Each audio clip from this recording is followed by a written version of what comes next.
관계는 스트레스를 풀어주는 거 아닌가요? 많은 분들이 그렇게 생각하시는데요. 사실은 반대인 경우가 훨씬 많습니다.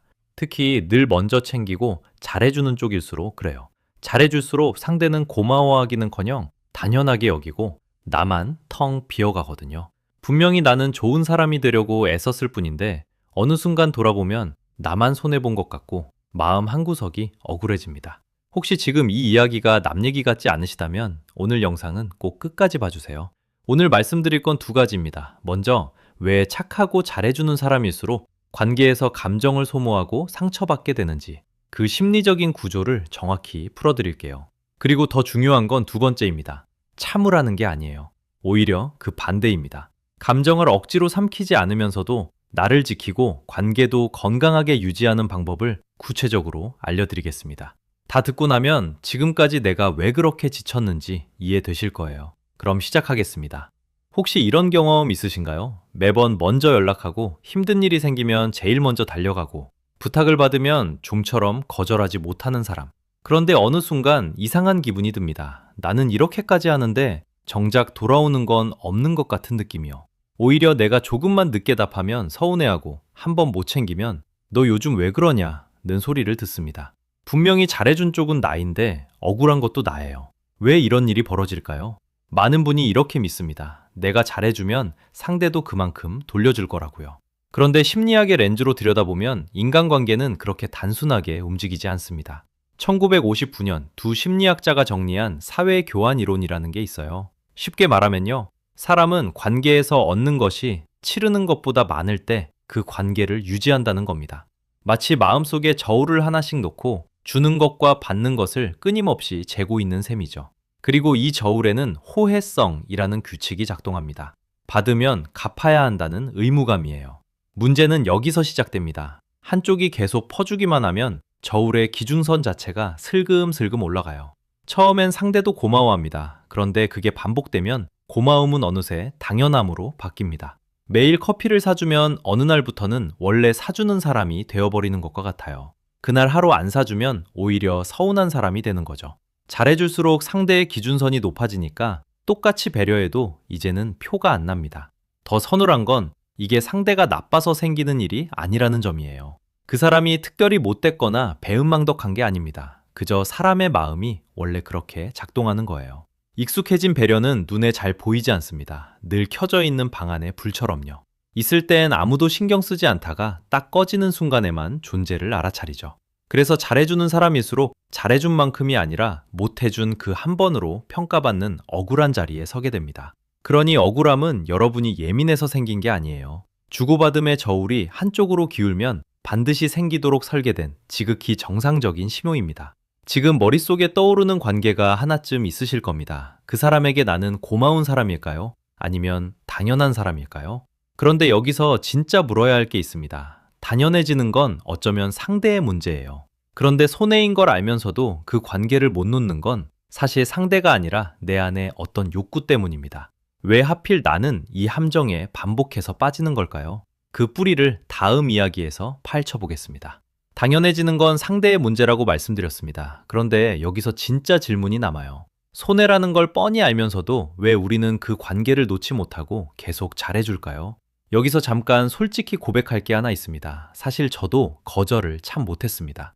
부탁을 받으면 속으로는 버거우면서도 입은 먼저 네, 괜찮아요 라고 움직였어요. 거절하는 순간 상대가 실망할 얼굴이 떠올라서 그게 두려워서 그냥 제가 참는 쪽을 택했던 겁니다. 그러니 이 이야기는 남의 이야기가 아니라 제 이야기이기도 해요. 심리학의 렌즈로 들여다보면 그 밑바닥에는 두 가지 마음이 깔려 있습니다. 하나는 인정받고 싶은 마음이에요. 심리학자 윌리엄 글래서는 사람에게 5가지 기본 욕구가 있다고 봤는데 그중 하나가 힘의 욕구입니다. 쉽게 말하면요. 누군가에게 중요한 사람이고 싶고 인정받고 싶은 마음의 허기예요. 착한 사람일수록 이 허기가 큽니다. 좋은 사람이라는 인정을 잃을까봐 그 이름표를 지키려고 자기 감정을 자꾸 뒤로 밀어요. 다른 하나는 거절당할 두려움입니다. 내가 거절하면 이 관계가 끝날 것 같은 불안. 그 불안이 오늘도 괜찮아요를 말하게 만드는 거죠. 그런데 여기서 소름 돋는 반전이 하나 있습니다. 그렇게 참는 게 사실은 아무것도 해결해 주지 않는다는 거예요. 감정을 겉으로만 누르는 걸 심리학에서는 표현 억제라고 부릅니다. 새는 물을 손으로 틀어막는 땐을 떠올려 보세요. 겉은 멀쩡해 보여도 물은 그대로 새고 있고 손에는 계속 힘이 들어가죠. 스탠퍼드의 제임스 그로스 교수는 이 억제의 대가를 연구했는데 결과가 뜨끔합니다. 감정을 억누른다고 그 감정이 사라지는 게 아니었어요. 속의 감정은 그대로 남은 채 나도 상대도 혈압이 올라가고 무엇보다 두 사람 사이의 친밀감이 오히려 떨어졌습니다. 참을수록 가까워지는 게 아니라 참을수록 멀어졌던 거예요. 정리하면 이렇습니다. 착하게 참을수록 관계가 좋아질 거라 믿었지만 실제로는 나도 망가지고 관계도 망가집니다. 인정받으려고 참았는데 친밀감은 오히려 멀어지고 관계를 지키려고 삼켰는데 정작 내 몸과 마음이 상하는 거예요. 그러니까 우리가 착하다고 믿었던 그 방식이 사실은 나와 관계를 동시에 갉아먹고 있었던 셈입니다. 괜찮아를 반복하다 정작 자기가 안 괜찮아지는 거죠. 여러분이 괜찮아 라고 말할 때 정말 괜찮아놨던 적이 몇 번이나 드나요? 그럼 참지 않으면서도 관계를 지키는 방법이 있을까요? 있습니다. 3가지예요. 이제부터가 진짜입니다. 참지 않으면서 나를 지키는 첫 번째 원칙부터 말씀드릴게요. 참지도 말고 화도 내지 말라니 대체 어떻게 하라는 걸까요? 여기서 감정 조절을 오해하시면 안 됩니다. 감정 조절의 핵심은 참기가 아니라 다시 해석하기예요. 스탠퍼드의 심리학자 제임스 그로스는 감정을 다루는 2가지 방식을 비교했습니다. 하나는 앞에서 말씀드린 표현 억제, 그러니까 새는 걸 손으로 막는 방식이죠.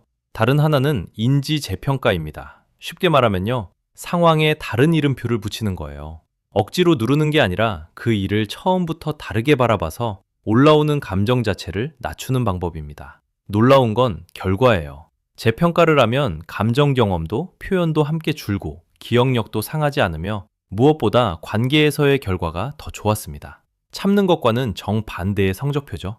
예를 들어 볼게요. 저 사람은 왜 내 고마움을 모르지? 하고 삼키면 억울함만 쌓입니다. 그런데 지금 저 사람도 여유가 없나 보다 하고 이름표를 바꿔달면 화가 올라오기 전에 온도가 한 단계 내려가요. 상황은 그대로인데 내 감정이 달라지는 겁니다. 그렇다면 재평가로 마음을 가라앉힌 다음 표현은 어떻게 해야 할까요? 여기서 결정적인 차이가 갈립니다. 바로 나 전달이에요. 토마스 고든이라는 심리학자가 정리한 원리인데요. 너는 왜 고마운 줄을 모르니? 이건 너 전달입니다. 손가락질이죠. 듣는 사람은 바로 방어 태세가 됩니다. 반대로 나는 요즘 마음이 좀 지쳐. 이건 나 전달이에요. 내 감정을 내미는 말이죠. 신기하게도 똑같은 속마음인데 상대의 반응이 완전히 달라집니다. 한 가지 함정도 짚고 갈게요. 고마운 건 아는데 그래도 너무하잖아. 이런 화법 익숙하시죠? 앞에 칭찬을 붙이고 그런대로 뒤집는 방식이요. 문제는 그 그런데 하나가 앞에 긍정을 통째로 무효로 만든다는 겁니다. 상대의 귀에는 결국 비난만 남아요. 그리고 그 모든 말보다 먼저 해야 할 게 있습니다. 바로 멈춤이에요. 억울한 순간 튀어나오는 첫마디는 대개 부정적일 확률이 높습니다. 그 첫마디를 한번 거르는 짧은 멈춤이 관계를 지키는 필터가 되어줍니다. 자, 오늘 딱 하나만 해보시면 됩니다. 다음에 서운한 일이 생기면 너 왜 그래 대신 나는 그래서 좀 속상했어. 이 한 문장으로 바꿔 말해보세요. 딱 한 문장이면 충분합니다. 이것만으로도 대화의 공기가 달라지는 걸 느끼실 거예요. 그런데 이렇게 표현하는 법을 알아도 매번 다 받아주기만 하면 소용이 없습니다. 애초에 나를 지킬 선을 세워야 하거든요. 2번째 원칙은 바로 경계입니다. 여기서 이런 생각이 드실 수 있어요. 경계를 세우라니 그럼 이기적인 사람이 되라는 건가요? 그런데 사실은 정반대입니다. 애초에 모두에게 잘 보이려는 시도 자체가 불가능한 일이거든요. 심리학에 던바의 수라는 개념이 있습니다. 인간이 안정적으로 유지할 수 있는 관계는 약 150명이 한계예요. 그런데 그 안에서도 층이 나뉩니다. 그냥 아는 지인이 150명, 친구가 50명, 가까운 친구가 15명, 그리고 정말 마음으로 기댈 수 있는 핵심은 5명 정도라고 해요.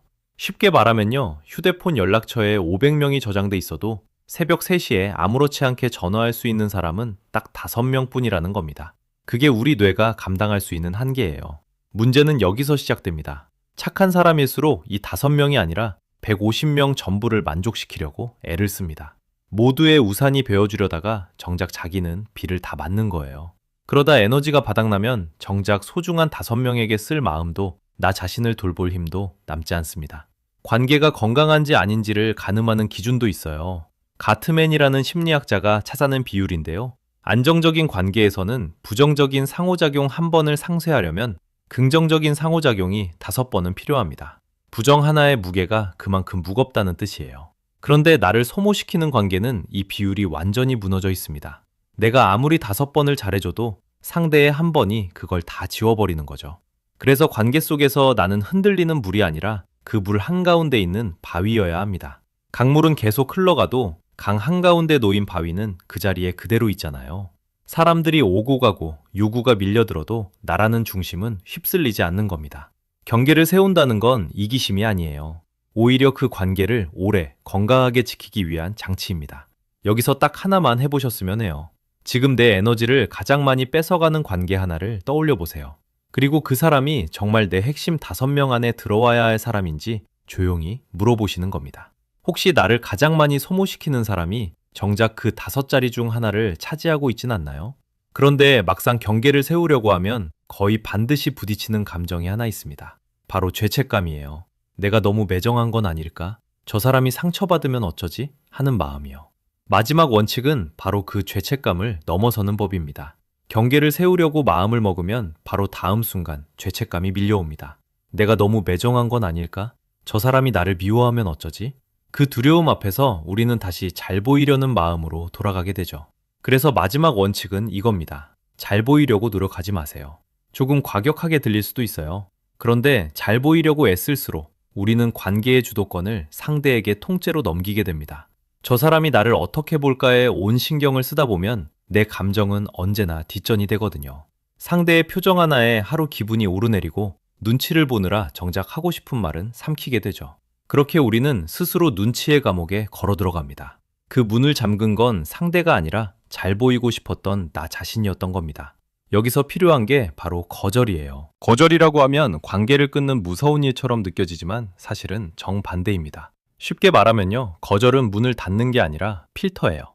나를 존중하는 사람만 통과시키는 필터. 작은 거절 하나에 등을 돌리는 사람이라면 그 관계는 처음부터 나를 위한 자리가 아니었던 거죠. 그리고 여기서 한 가지 마음이 놓이는 이야기를 해드릴게요. 심리학에는 고스팅, 그러니까 갑자기 잠수를 타거나 읽고도 답이 없는 현상을 다룬 연구가 있습니다. 그런데 그렇게 말없이 사라지는 사람들은 내가 부족해서가 아니라 회피형 애착 성향이 높은 경우가 많았어요. 갈등이 두려워서, 감정을 마주하기가 버거워서 도망치는 겁니다. 그 사람이 나빠서도, 내가 모자라서도 아니에요. 그러니 붙잡으려 애쓰지 않아도 됩니다. 자, 오늘의 실행법은 아주 작습니다. 이번 주에 딱 하나, 아주 사소한 부탁 하나만. 미안하지만 이번엔 좀 어려워요 라고 거절해보세요. 거창한 결단이 아니어도 됩니다. 그 한 번이 리모컨을 다시 내 손에 쥐는 연습이에요.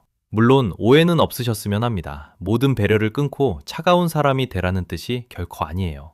나를 갈아넣는 배려와 마음에서 우러나는 다정함은 전혀 다른 겁니다. 우리가 내려놓아야 할 건 다정함이 아니라 잘 보여야만 한다는 강박이에요. 잘 보이려 애쓰던 그 에너지를 오늘부터 나를 돌보는데 아주 조금만 돌려보세요.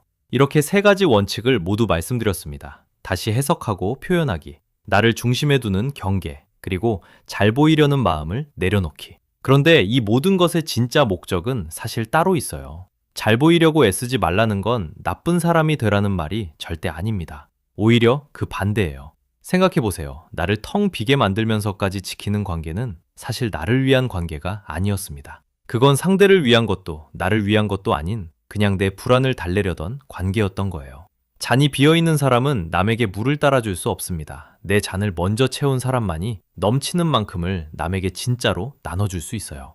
그러니 나를 지키는 건 이기심이 아닙니다. 그건 오래 그리고 진심으로 다정하기 위한 준비입니다. 그런데 여기서 조금 씁쓸한 이야기를 하나 해야겠습니다. 사실 이 영상을 정말 봐야 할 사람들, 그러니까 남의 배려를 당연하게 여기고 계속 받기만 하는 사람들은 지금 이걸 보고 있지 않을 겁니다. 늘 착한 쪽만, 늘 먼저 챙기던 쪽만 이렇게 자기를 돌아보죠. 오늘 이 20분을 나를 돌아보는 데 쓰신 여러분이 바로 그 증거예요. 그래서 부탁드리고 싶어요. 오늘만큼은 남을 위해 늘 쓰던 그 마음의 반의 반이라도 자기 자신에게 써주세요. 지금까지 충분히 다정했으니까요. 이 이야기가 조금이라도 위로가 되셨다면 구독과 좋아요로 남겨주세요. 여러분의 그 작은 표시가 자신을 돌아보는 또 다른 누군가에게 이 영상을 닿게 해줍니다. 그리고 다음 영상에서는 오늘 미처 다 풀지 못한 이야기를 이어가려고 합니다. 거절을 해도 관계가 어색해지지 않는 구체적인 말투는 무엇인지, 나를 자꾸 이용하려는 사람과 건강하게 거리를 두는 방법은 무엇인지, 그리고 죄책감 없이 아니요 라고 말하는 연습은 어떻게 하는지, 나를 지키면서도 관계를 잃지 않는 이야기, 다음에 이어서 찬찬히 나눠보겠습니다.